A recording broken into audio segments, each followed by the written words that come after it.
우리는 됐으니 백신 양보하겠다는 북한. 아니, 다른 나라는 없어서 난리인데 북한은 왜 코로나 백신 접종을 거부하는 걸까?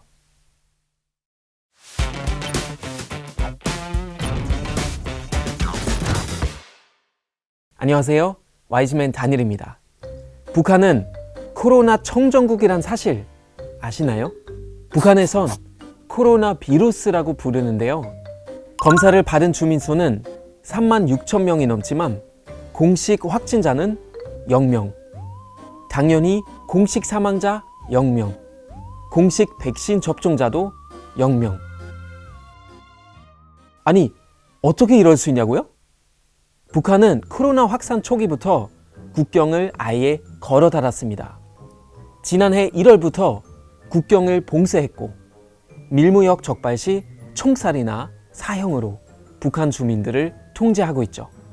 이 때문에 탈북자 수도 급감했는데 올해 2분기 탈북자 수는 2명으로 18년 만에 최저치를 기록합니다.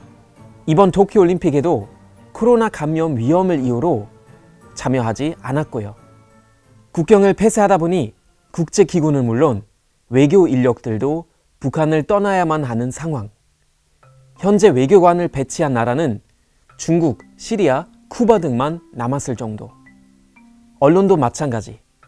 AP통신은 북한 지국을 운영해왔지만 현재는 문을 닫은 상태입니다. 외부와 접근이 어렵다 보니 북한 내부의 사정은 알 길이 없어요. 북한은 해외 코로나 피해 상황만을 강조하는데요. 작년 코로나 특집 영상을 만들기도 했는데 화려한 편집 기술로 이목이 집중되기도 했죠. 무엇보다도 초긴장 상태를 계속 견지하며 완벽한 봉쇄 장벽을 구축하고 비상방역 사업을 보다 강도 높이 벌려나가야 합니다. 감염자가 또다시 최고 기록을 내게 된 것은 변이 비루스와 연관되어 있습니다. 영국 변이 비루스는 감염률이 높아서 사람들 속에서 쉽게 퍼집니다. 백신 수급과 방역 상황은 쏙 빼고 해외 코로나 감염률과 사망률만 집중 보도하고 있습니다.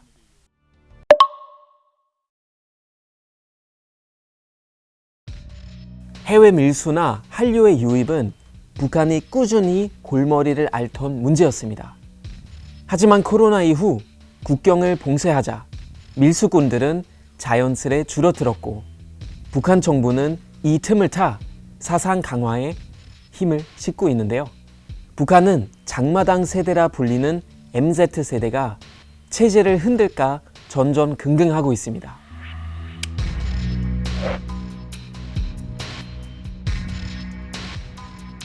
북한 인구 2,500만 명 중 14%인 350만 명으로 추산되는 이 장마당 세대는 돈에 따라 움직입니다. 국가 배급을 겪어보지 않고 장마당이라는 시장 경제에 자연스레 노출된 세대라서 기성세대와 달리 국가에 대한 충성심이 낮죠. 이 때문에 실제로 최근 청년교양교정법이라고 해서 해외 문화 접근, 특히 한류를 단속하기 위한 법을 만들었어요. 북한은 한국에서 연인 간 쓰이는 호칭인 오빠, 쪽팔린다 등의 표현 등 세세한 사항까지 금지했습니다. 어휘뿐 아니라 옷차림새, 머리 매무새까지 검열합니다. 선전 영상을 통해 한류풍의 외모를 날라리풍, 변태적인 취미, 핵에 망측한 머리 단장과 옷차림이라고 비판하기도 했죠. 또한 한국의 영상물 유포자 처벌을 대폭 강화하고 있는데 한국의 유명 드라마 펜트하우스가 북한에서도 인기인 듯합니다. 펜트하우스를 시청하게 되면 10년 이상 노동교화형에 처해진다고 북한 전문 매체는 밝히기도 했어요. 장마당 세대는 스마트폰과 인터넷에 쉽게 노출되다 보니 해외 문화에 익숙해요. 기존에는 DVD로 영상물을 접했다면 단속에 적발되지 않기 위해 USB나 SD카드 같은 작은 저장 매체로 영상물들을 공유합니다. 드라마는 물론 한국의 예능까지 유행하고 있죠. 북한 당국은 이 코로나를 한류 소멸의 해결책으로 이용하려 한다고 전문가들은 분석합니다. 코로나 바이러스로 시장이 붕괴하기도 했는데요. 방역을 위해 당국에서 장마당을 금지하는 방안을 내놓았다가 주민들의 반발에 못 이겨 일부 지역에서 격일제로 운영하고 있어요. 코로나 봉쇄 장기화로 북중 공식 교역액이 전년 대비 80.67% 감소했는데 올해 북한이 계획한 예산 증가율도 2002년 이래로 최저를 기록했습니다. 매년 550만 톤의 식량이 필요하지만 작년 생산이 430만 톤에 그쳐 식량 난내도 허덕이고 있죠. 유엔 식량농업기구는 올해 북한 식량 부족분을 86만 톤으로 추정하고 있어요. 86만 톤이란 북한 전 인구가 약 2달 동안 먹을 식량을 말해요. 이와 더불어 일본의 아사히 신문은 북한이 군 비축 식량까지 판매하고 있다고 보도했는데요. 이 와중에 김정은 위원장은 고난의 행군을 언급합니다.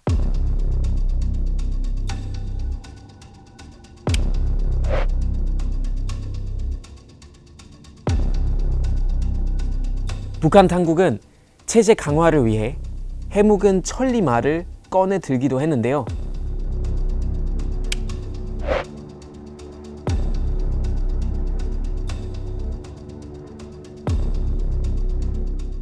그러나 젊은 세대들의 충성심은 코로나로 인한 경제난 때문에 날로 약해지고 있는데요. 외부 지원 없는 자력 행생을 얼마나 버틸지 의문이라고 전문가들은 분석하죠. 북한에서는 설이나 추석과 같은 명절보다 더욱 중시하는 날이 있는데 바로 사회주의 7대 기념일. 그중 구구절은 북한 정권이 수립한 건국절이에요. 올해는 건국 73년이 되는 해인데 이 북한 건국절 열병식에서 이목을 끄는 퍼포먼스가 있었어요. 바로 군인들이 주황색 방호복을 입고 나와 현란한 군무를 선보이는데요. 이처럼 북한도 코로나 바이러스에 매우 민감한 반응을 보입니다. 오늘날 한순간을 늦춰서 방역 장벽에 자그마한 파공이라도 생긴다면 그로부터 초래되는 후과가 얼마나 엄중하겠는가 하는 것을 생각해 볼 때 정말 소름이 끼칩니다. 그러나 코로나 때문에 국경까지 걸어 닫은 북한은 정작 코로나 백신 지원을 거부합니다. 지난 8월 시노백을 지원해 주겠다며 국제사회가 손을 내밀었지만 북한 정부는 코로나 피해 상황이 더 큰 다른 나라에 양보하겠다며 지원을 거부했어요. 사실 북한의 백신 거부는 이번이 처음은 아니에요. 지난 7월에도 아스트라제네카 백신 공급을 거부한 적이 있는데요. 북한이 코로나 백신을 거부한 이유는? 첫째, 백신을 지원받을 경우 북한 내에서 어느 지역에 백신이 접종됐고 얼마나 접종되는지 등에 대한 국제사회의 보고가 필요하기 때문이에요. 이 자체가 북한에게는 국제사회의 간섭으로 여겨질 수 있기 때문에 부담스러울 수 있다는 분석이 있어요. 둘째, 아시다시피 북한은 신정 통치국가, 김일성, 김정일, 김정은으로 이어지는 수령님들은 북한 주민을 위기에서 구하는 히어로같이 여겨지죠.